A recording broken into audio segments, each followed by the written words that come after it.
ನಾವು ಏನೇನೋ ಮಾತಾಡ್ಬೇಕಂತ ಹೇಳಿ ವಿಚಾರ ಬಿಟ್ಕೊಂಡು ವಿಚಾರ ಮಾಡ್ತಾ ಇದ್ದೀವಿ. ಸಿದ್ದಪ್ಪನ ಮೂಲಕ ನಾವು ಸುಮ್ಮನೆ ಕಳ್ಗಿ ಕಡ್ದು ಕಾಸ್ಬೋದು ನಾವು ಪಡಕಲ್ಲ ಬೆಂಕಿ ಹಚ್ಚೋ ಸುಮ್ಮ ಅಟ್ಟ ಒಂದೆರಡು ಕಡ್ಗಿ ಹೇಳೋದು ಸುಮ್ಮ ಅಟ್ಟ ಜುಳು ಜುಳು ಮಾಡ್ಕೊಂಡು ನೀವು ಕಡ್ಡಿ ಬರ್ದ ಅವ್ರು ಮಾತಾಡುವಾಗ ಅಷ್ಟೇ ಸತ್ಯ ಇದೆ. ನಾವು ಕಾಂಗ್ರೆಸ್ ಇಂದ ಬಿಜೆಪಿಗೆ ಬಂದಾಗ ನಮಗೇನು ಅನ್ಯಾಯ ಆಗಿತ್ತಂತ ಏನು ಬಂದಿಲ್ಲ, ಅದೊಂದು ರಾಜಕೀಯ ವಿದ್ಯಮಾನ ಇತ್ತು, ಬಂದ್ಬಿಟ್ಟಿವಿ. ಈಗಿದ್ದಂತ ಶಾಸಕರು ಅವತ್ತು ಬಹಳ ಹೈಕಮಾಂಡ್ ಜೊತೆಗೆ ಮಾತಾಡಿ ಕಾಗವಾಡ ಅಥಣಿ ನಂದೆಲ್ಲ ಸಮ್ಮತಿ ಐತಿ, ಯಾವುದೇ ತ್ಯಾಗಕ್ಕೂ ಶುದ್ಧ ದೇವ ಅಂತ ಹೇಳಿ ಮಾತಾಡ್ಯಾರ ಅಂತ ಹೇಳಿ ಯಡಿಯೂರಪ್ಪ ಬಹಳ ಸ್ಪಷ್ಟವಾಗಿ ಹೇಳಿದ್ರು. ನಾವಿಲ್ಲಿ ಬಂದ ಮೇಲೆ ಅವರು ವಿಧಾನ ಪರಿಷತ್ ಸದಸ್ಯರಾದರು, ಮಾಜಿ ಉಪಮುಖ್ಯಮಂತ್ರಿಗಳಾದರು. ಒಂದು ವೇಳೆ ನಾವು ಅಥಣಿಯಿಂದ ನಾವು ಎಲ್ಲಿ ಬಂದಿದ್ದಿಲ್ಲ, ಅಥಣಿ ಬೈ ಎಲೆಕ್ಷನ್ ಆಗೋದು ಪ್ರಶ್ನೆ ಇದ್ದಿಲ್ಲ, ಅವ್ರು MLC ಸಂಬಂಧ ಇಲ್ಲ, DCM ಸಂಬಂಧ ಇಲ್ಲ. ನಾವಿಲ್ಲಿ ಬಂದ ಮೇಲೆ ಭಾರತೀಯ ಜನತಾ ಪಕ್ಷದ ವರಿಷ್ಠರು ಸನ್ಮಾನ್ಯ ರಮೇಶ್ ಜಾರಕಿಹೊಳಿ ಅವರನ್ನ ಜೊತೆಗೆ ಮಾತಾಡಿಕೊಂಡು ಬಹಳ ಸ್ಪಷ್ಟವಾಗಿ ನಮ್ಮ 17 ಜನರಿಗೆ 19 ಟಿಕೆಟು 23 ಟಿಕೆಟು ಅದು ಮುಂದಿಂದ ಯಾವುದು ವಾಗ್ದಾನ ಇಲ್ಲ ಅನ್ನೋ ಹಂತದನ್ನ ಮಾತಾಡಿದ್ರು. ಅವಾಗೆಲ್ಲ ಒಪ್ಪಿಕೊಂಡು ಹೂ ಅಂದ ದಂಡಿಗೆ ಬಂದ. ಈಗ ಹೆಂಗ ಪಂಚಾಯತಿ ಅಧ್ಯಕ್ಷ ಆಗೋ ಮುಂದೆ 2.5 ವರ್ಷ ಆಗೋ ಮುಂದೆ ಎಲ್ಲ ಹೂ ಅಂದ ಆಣಿ ಮಾಡಿ ಎಲ್ಲ ಹೂ ಎಸ್ ಅಂದ ದಂಡಿ ಬಂದೇನು ಒಲ್ಲತ್ತಾರಲ್ಲ ಆ ಲೆವೆಲ್. ನಮಗ ಒಂದ್ ರೀತಿ ಮೋಸ ಆತಂದ್ರೂ ಕೂಡ ತಪ್ಪಾಗ್ಲಿಕ್ಕಿಲ್ಲ. ಅವಿಲ್ಲಿ ನಾವು ಚುನಾವಣೆ ಮುಗಿದ ಮೇಲೆ ನೋಡಿದೀವಿ, ನಾವು ಎಲ್ಲಾ ಕಡೆ ನಮಗೆ ಅನ್ಯಾಯ ಆಯ್ತು ಅಂತ ಹೇಳಿ ಅಳ್ಕೋತ ತಿರುಗಾಡ್ಬೋ. ನಾವು ಚುನಾವಣೆ ಇದ್ದಾಗ ಎಲ್ಲಾರ ಕ್ಲಿಪ್ಗಳು ನೋಡಿದ್ವಿ ಅಂದ್ರೆ ನಮಗೆ ಮುಂಜಾನೆ 6 ಗಂಟೆಗೆ ನಾವು ಕೈ ಮುಕ್ಕೋತ್ ತಿರುಗಾಡೋವು, ಪೇಪರ್ ನೋಡ್ಲಿಲ್ಲ, ವಾಟ್ಸಪ್ ನೋಡ್ಲಿಲ್ಲ. ಚುನಾವಣೆ ಮುಗಿದ ಮೇಲೆ ನೋಡಿದೀವಿ ನಾವು. ಮೊದಲ ಗೊತ್ತಾಗಿತ್ತಂದ್ರೆ ಎಲ್ಲ ಮುಂದೆ ಹೇಳ್ತಿದ್ನ ಅಂಥದ್ದೇನೋ ಅನ್ಯಾಯ ಆಗಿತ್ತು, ಇವ್ರು MLC ನಾವು ಬೆಂಕಿ ಹಚ್ಕೊಂಡು ಬಂದದ್ರಿಂದ ಅನ್ಯಾಯ ಆತನ, ಇವ್ರು MLC ಮಾಡಿದ್ದ ಅನ್ಯಾಯ ಆತನ, ಇವ್ರು ರಾಜ್ಯದ ಉಪಮುಖ್ಯಮಂತ್ರಿಗಳ ಮಾಡಿದ್ದ ಅನ್ಯಾಯ ಆತನ. ಇನ್ನೂ 5 ವರ್ಷ 2 ತಿಂಗಳ ಟೈಮ್ ಇತ್ತು, ತಾಯಿ ಹಾಲು ವಿಷ ಆತ ಅಂತ ಮಾತಾಡಿದ್ರು, ಏನೇನೋ ಮಾತಾಡಿದ್ರು. ಸತ್ತ ಮೇಲೆ ಹೆಣ ಸಹಿತ ಭಾರತೀಯ ಜನತಾ ಪಕ್ಷದ ಆಫೀಸ್ ಒಂದು ಒಯ್ಯಬೇಡ ಅಂತ ಮಾತಾಡಿದ್ರು. ಅಂಥದ್ದೇನೋ ಅನ್ಯಾಯ ಆಗಿತ್ತು ಅವರಿಗೆ. ನಾವು ಈ ಸಿದ್ದಪ್ಪನವ್ರು ಮಾತಾಡಿದಂಗ ಒಂದು 28 ಸೊಸೈಟಿ ಹೊಸ ಮಾಡಿದ್ವಿ ನಾವು, ಪ್ಲಸ್ ಒಂದು 7-8-35 ಅಂತೂ ಫಿಕ್ಸ್ ಇತ್ತು. ಕಾಗೋಡು ನಮ್ಮೊಳಗಿತ್ತವ. ಅವಾಗ ಸನ್ಮಾನ್ಯ ರಮೇಶ್ ಜಾರಕಿಹೊಳಿ ಅವರು ಹಿಡ್ಕೊಂಡು ಬಾಲಚಂದ್ರನವರು, ಉಮೇಶ್ ಕತ್ತಿ, ರಮೇಶ್ ಕತ್ತಿ, ಸಿದ್ದಪ್ಪನವ್ರು ನಾವೆಲ್ಲ ಇದ್ದೇವಲ್ಲಿ KK ಒಳಗ. ಅಲ್ಲಿದ್ದಾಗ ಸ್ಪಷ್ಟವಾಗಿ ರಮೇಶ್ ಕತ್ತಿ ಅವರು ಬಹಳ ಸ್ಪಷ್ಟವಾಗಿ ಹೇಳಿದ್ರು ನಮಗ, ಅಥಣಿ ಚುನಾವಣೆ ಮಾಡಬೇಕು ನೀವು ಅಂತ ಹೇಳಿ. ನಾವೊಂದು ನೀವು ಇಲ್ಲಿ KKದೊಳಗೆ ಕೂತು ಮಾತಾಡುವ ನಡೆಯಂಗಿಲ್ಲ, ನೀವು ಅಥಣಿಗೆ ಬರ್ರಿ, ಅಥಣಿ 5 ಕೊಂಡವೆ, ನಮಗೆ 10 ಹೋಟ್ ಬೇಡಿ ನಮಗೆ ತಯಾರಿದೆವು. ನಮ್ಮಂತ ಸಾಧನ ಒಂದು 45 ತನಕ ಕ್ಯಾಂಡಿಡೇಟ್ ನಮ್ಮ ಟೀಮ್ ಆಕತಿ. ನೀವು ಬರೋದ್ರಿಂದ ಒಂದು 8 ಬರ್ತಾವ, ತಿಕ್ಕಾಟ ಆಗುವಂತ ಐತಿ.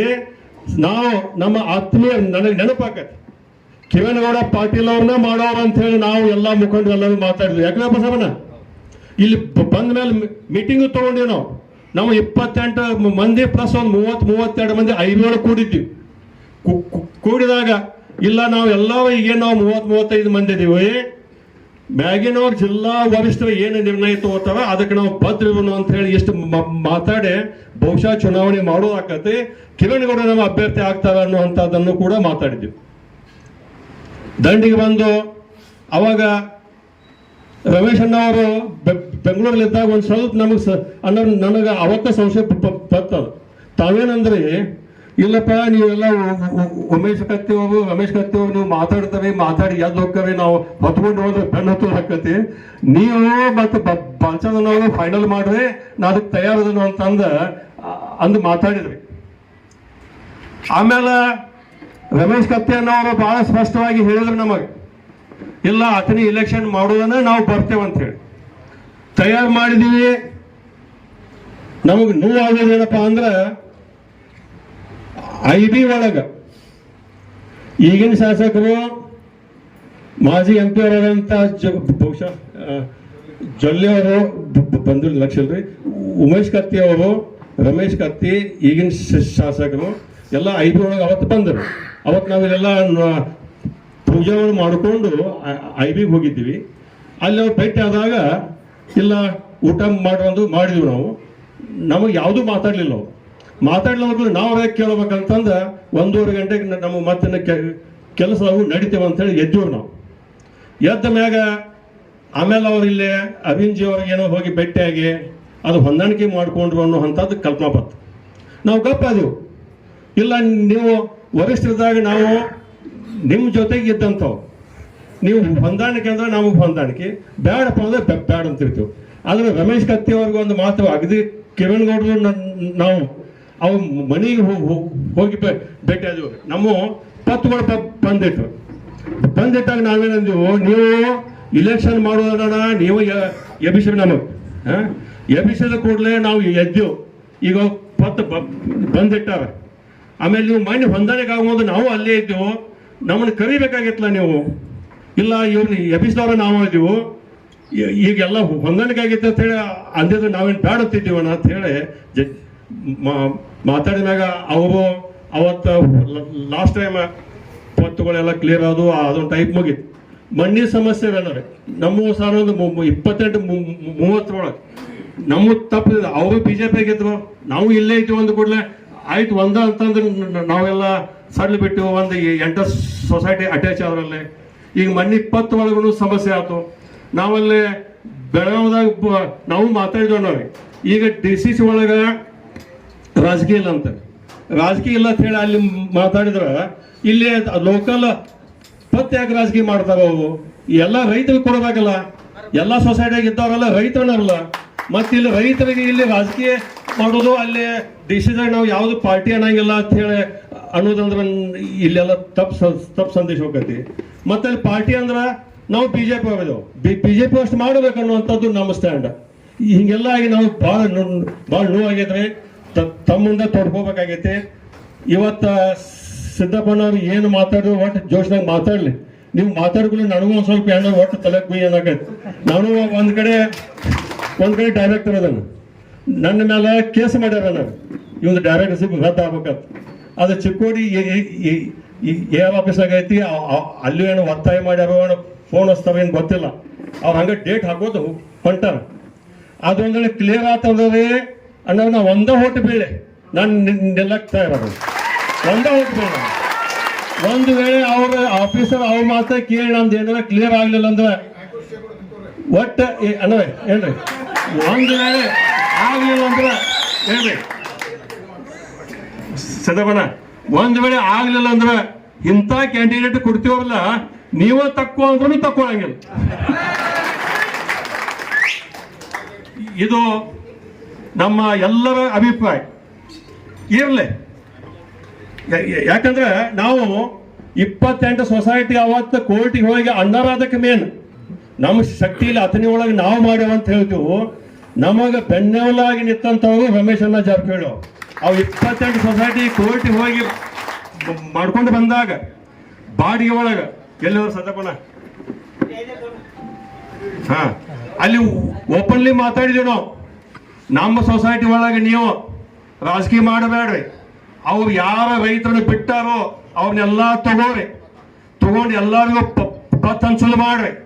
ಇಲೆಕ್ಷನ್ ಬಂದಾಗ ಅವ್ರ ಧರ್ಮ ಕರ್ಮ ಎಲ್ಲಿ ಹೋಟ್ ಹಾಕ್ತಾರ ಹಾಕ್ರಿ ತಂದಿವಿಲ್ರಿ ನಾವು. ಮತ್ತೆ ಇವರಾಗಿ ನಮಗ ಹೋಟ್ ಹಾಕ್ತಾನೋ ಇವ್ ನಮ್ಮ ಪತ್ ಕಟ್ಟಬೇಡ್ರಿ ಅನ್ನುವಂಥದ್ದು ರಾಜಕಾರಣ. ದಯವಿಟ್ಟು ನಾ ತಮ್ಮಲ್ಲಿ ಅಥಣಿ ಮತಕ್ಷೇತ್ರ ಕಾಗವಾಡ ಮತಕ್ಷೇತ್ರ ವತಿಯಿಂದ ವಿನಂತಿ ಮಾಡ್ಕೋತೀನಿ. ಮುಂದಿನ ದಿನಮಾನ ಒಳಗೆ ಜಿಲ್ಲಾ ಒಳಗ ಅವ್ರು ಎಟ್ಟದ ಅವನು ಮಾಡಿಸ್ರಿ. ರಾಜಕೀಯ ಸೊಸೈಟಿ ಒಳಗೆ ಮಾಡಂಗಿಲ್ಲ ಅಂದ್ರೆ ನಮ್ಮ ಜೋಡಿ ಇದ್ದಂಥವ್ರು ಪತ್ತು ಕ್ಲಿಯರ್ ಆಗುವಂಥದ್ದು ಮಾಡಿಸ್ಬೇಕು ಅಂತೇಳಿ ನಾನು ತಮ್ಮಲ್ಲಿ ಅತ್ಯಂತ ಕಳಕಳಿಯಿಂದ ಪ್ರಾರ್ಥನೆ ಮಾಡ್ತೀನಿ. ಈಗ ಒಂದ್ ವೇಳೆ ಇದು ಭಾಳ ಗಟ್ಟಿಯಾಗಿ ಆಗ್ಬೇಕನ್ನವ, ಇದು ರಾಜಕೀಯ ಅಲ್ಲ ಅಂದ್ರೆ ಎಲ್ಲ ರೈತ ಜಿಲ್ಲಾದಾಗ ಪತ್ತಿಗೆ ತೊಂದರೆ ಆಗಬಾರ್ದು. ಆಮೇಲೆ ಒಂದು ವೇಳೆ ಹಂಗೆ ತೊಂದರೆ ಆಗೈತೆ ಅಂದ್ರೆ ಅಟ್ಲೀಸ್ಟ್ ಒಂದು ಕಾನೂನನ್ನು ಬದಲಾಯಿಸ್ಬೇಡ್ರಿ. ಪತ್ತು ತುಂಬಾಕ ವರ್ಷ ಒಳಗೆ ತಮಗೆ ಯಾವಾಗ ಅನುಕೂಲ ಐತೆ ಅವಾಗ ತುಂಬಿ ತೆಗಿಯೋಂಗೆ, ಹಂಗೆ ತೆಗಿಯೋಂಗೆ ಮಾಡ್ರಿ ಅಂದ್ರೆ ಯಾರ ಮನೆ ಬಾಗಿಲಿಗೂ ನಿಲ್ಲೋದು ಅವಶ್ಯ ಇಲ್ಲ ಅನ್ನುವಂಥ ಮಾತನ್ನ ಈ ಸಂದರ್ಭದೊಳಗೆ ತಿಳಿಸಿ, ಇವತ್ತು ನಾವಿಲ್ಲಿ ಸಾಕಷ್ಟು ಕೆಲಸ ಮಾಡಿದ್ದೀವಿ.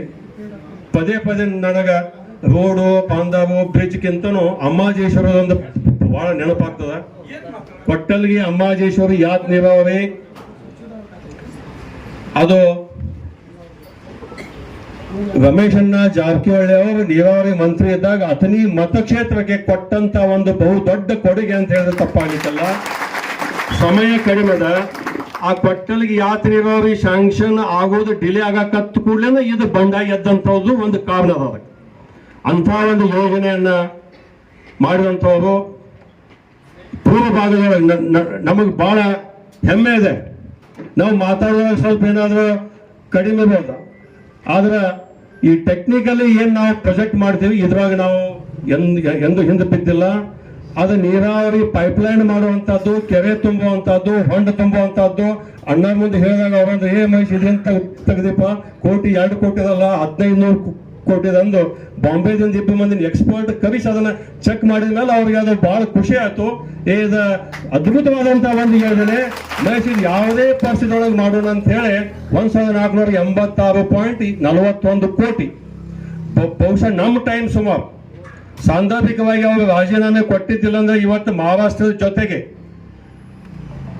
ನೀರಾವರಿ ಮಂತ್ರಿಗಳ ಜೊತೆಗೆ ಶ್ರೀಮಂತ್ ಪಾಟೀಲ್ ಅವರು ನಾವು ಬಾಂಬೆದ 2 ದಿವಸ ಮೀಟಿಂಗ್ ಆಗಿತ್ತು. ನಮಗೆ ಮೀಟಿಂಗ್ ಆಗಿ ಕೊಯ್ನಾದಿಂದ 4 TMC ನೀರು ಬಿಡುವುದು, ಜತ್ ಕಡೆ ನಾವು ಸುಮಾರು ಒಂದು 4,000 ರಿಂದ 5,000 ಎಕರೆಗೆ ನೀರಾವರಿ ಬಿಡುವಂತಹದ್ದು MOU ಅಗ್ರಿಮೆಂಟ್ ಆಗುವ ತನಕನೂ ಜಗ್ಗಿದ್ರು ಅವರು. ಸಾಂದರ್ಭಿಕವಾಗಿ ಅದು ಆಗಲಿಲ್ಲ. ಅದು ಮುಂದಿನ ದಿನಮಾನೊಳಗೆ ಬಹುಶಃ ನನಗನ್ಸದ ಕೆಲಸ ಮಾಡ್ಬೇಕಾದ್ರೆ ಮತ್ತೊಮ್ಮೆ ನೀವಾ ಮಂತ್ರಿ ಆಗ್ಬೇಕಂದ್ರೆ ನೀರಾವರಿ ಮಂತ್ರಿ ಅವ್ರ ಪರ ಇದು ನನ್ನ ಮಗ ಅಂತ ಹೇಳಿ ಅನ್ವಲ್ಬೇಕು. ಅವ್ರ ನಶೀಬ ಹಂಗೈತಿ. 2004 ಕರಿ ಮಸೂತಿ ಡೊಂಗರ ಮಾಡಿದ್ರು, ಇಲೆಕ್ಷನ್ದಾಗ ಬಿದ್ರು. ಇದು ನಂದೈತದ ಕೊಟ್ಟರು. ಫ್ಯಾಕ್ಟ್ರಿನೂ ಹಂಗ, ಹಿಪ್ಪರಿ ಬ್ಯಾರೇಜು ಹಂಗ. ಈ ಅಮ್ಮಾಜೇಶ್ವರಿ ನಾ ಇವತ್ತು ವೇದಿಕೆ ಮುಖಾಂತರ ಅವರಲ್ಲಿ ಬಹಳ ಸ್ಪಷ್ಟವಾಗಿ ಕೇಳ್ತೀನಿ. ಈ ಅಮ್ಮಾಜೇಶ್ವರಿ ಕೊಟ್ಟಲ್ಗಿ ಯಾತ್ ನೀರಾವರಿ ಯೋಜನೆ ಸಲುವಾಗಿ ನೀವು 2004 ರಿಂದ 29/3/2023 ಚುನಾವಣೆ ಕೋಡ್ ಆಫ್ ಕಂಡಕ್ಟ್ ಬರುವ ತನಕ ಈ ಯೋಜನೆಗೆ ನಿಮ್ಮದೇನಾದರೂ ಕೊಡುಗೆ ಇದೆಯೇನು? ಅಲ್ಲಿ ಎಲ್ಲ ದಾಖಲೆ ಇರ್ತಾವ. ನೀವೇನಾದರೂ ಇದಕ್ಕೆ ಪ್ರಯತ್ನ ಪಟ್ಟಿರೇನು? ನಾನು ಇಂಥ ಸಂದರ್ಭ ಒಳಗೆ ಇದನ್ನು ಎಸ್ಟಿಮೇಟ್ ಮಾಡಿಸಿದ್ನಿ. ಗೌರ್ಮೆಂಟ್ ಚೇಂಜ್ ಆಯ್ತು, ಆದ ಮೇಲೆ ಅದು ಮಾಡ್ಲಿಕ್ಕೆ ಆಗ್ಲಿಲ್ಲ ಅನ್ನುವಂಥದ್ದು ಏನಾದ್ರು ನಿಮ್ಮಲ್ಲಿ ದಾಖಲೆ ಐತೇನು? ನೀವು ದಯವಿಟ್ಟು ಸ್ವಾಭಿಮಾನ ಅಂತ ಹೇಳಿ ಇಂಥ ಬೃಹದಾಕಾರ ಯೋಜನೆ ಯಾರೋ ಮಾಡಿದಂಥವ್ರು ಬಹಿರಂಗವಾಗಿ ನೀವು ಮಾಡ್ಯಾನಂತ ಹೇಳಿ ಹೇಳ್ತಿರಲ್ಲ, ಇವತ್ತು ಜನ ಮುಂದೆ ಮಾತಾಡ್ಲಿಕ್ಕಿಲ್ಲ ಯಾವುದೋ ಭಯದಿಂದ, ಆದ್ರೆ ಹಿಂದೆ ಬಂದು ಹೇಳಕತ್ತಾರ ಇಲ್ಲ ಇಷ್ಟಂಗೆ ಸುಳ್ಳು ಮಾತಾಡ್ತಾರೆ ಅಂತ. ಒಂದು ಸಂದರ್ಭ ನಾನು ನೆನಪಿಗೆ ತರ್ತೀನಿ.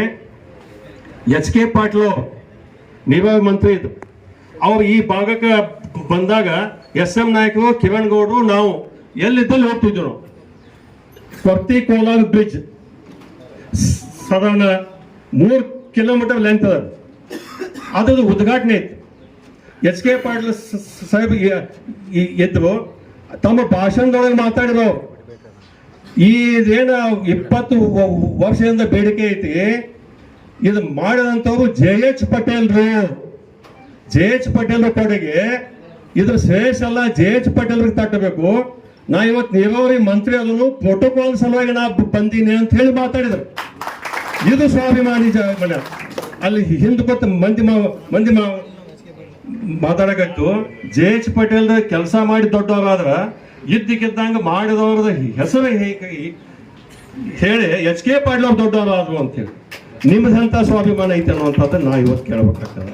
ಇವತ್ತ ನನ್ನ ಪಕ್ಷ ಒಳಗ ಸ್ವಾಭಿಮಾನಕ್ಕೆ ಧಕ್ಕೆ ಬತ್ತ ಅಂತ ಹೇಳಿ ನೀವು ಭಾರತೀಯ ಜನತಾ ಪಕ್ಷವನ್ನು ಬಿಟ್ಟು ಅಲ್ಲಿ ಹೋದ ಮೇಲೆ ಯಾರೋ ಮಾಡಿದಂಥ ಕೆಲಸ ನಾ ಮಾಡಿನಂಥದ್ದು ಈಗ ನಿಮಗೆ ಸ್ವಾಭಿಮಾನ ಕಾಡಂಗಿಲ್ಲೇನೋ.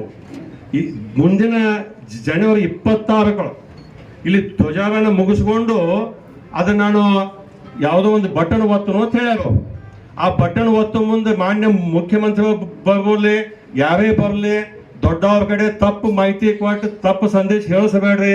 ನೀವು ಕರೆನ ಸ್ವಾಭಿಮಾನಿ ಉಳಿದ್ರಂದ್ರ ಎಲ್ಲಿವರೆಗೆ ರಮೇಶ್ ಅನ್ನೋರು ನೀರಾವರಿ ಮಂತ್ರಿ ಇದ್ದಾಗ, ಮಾಜಿ ಶಾಸಕರಂತ ಮಹೇಶ್ ಕುಮಟಳ್ಳಿ ಅವ್ರು ಇದ್ದಾಗ ಡಿಸೈನ್ ಮಾಡಿದವರು ಅವರ, ಅದಕ್ಕೆ ದಾಖಲೆ ಅದಾವು.